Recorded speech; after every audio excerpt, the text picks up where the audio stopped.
Қайырлы күн достар, бүгін біз сіздермен қазақтың ұлттық тағамы бүрме қарын жасайтын боламыз. Осы тамаққа керекті заттардың мөлшері осы видеоның астында болады. Мен бұл тағамға қойдың етін және қойдың қарнын қолдандым.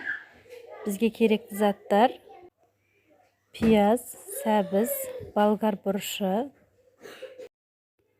картошка. Бірінші осындай үлкен ыдыс алып, туралған етті саламыз.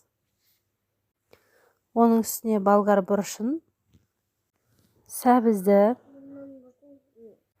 және пиязды саламыз. Картошкасын да саламыз. Тұз салып, қара бұрыш салып, азырақ қызыл бұрыш салып, және өзіңізге ұнайтын басқа да приправалар саласыз. Егер лавр жапырағы ұнайтын болса, сізге онда лавр жапырағын қосып жіберсеңіз де өте керемет дәм береді. Жақсылап тұрып араластырып аламыз. Алдын ала 1 сағат қайнатылған қарынға осы араластырған заттың бәрін саламыз.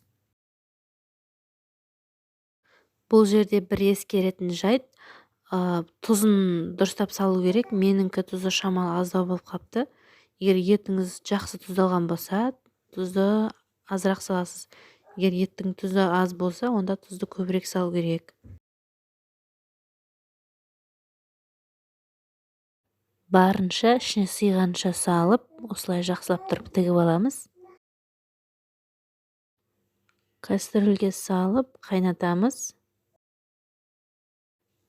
Бір қайнап шыққан соң көбігін аламыз.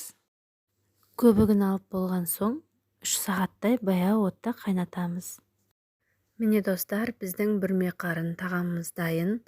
Жасап көріңіздер, өте дәмді, дәмі басқаша ерекше болады. Жасап көрсеңіздер, өкінбейсіздер. Егер видео ұнаған болса, подписка жасап, лайк басуды ұмытпайық. Ас болсын достар.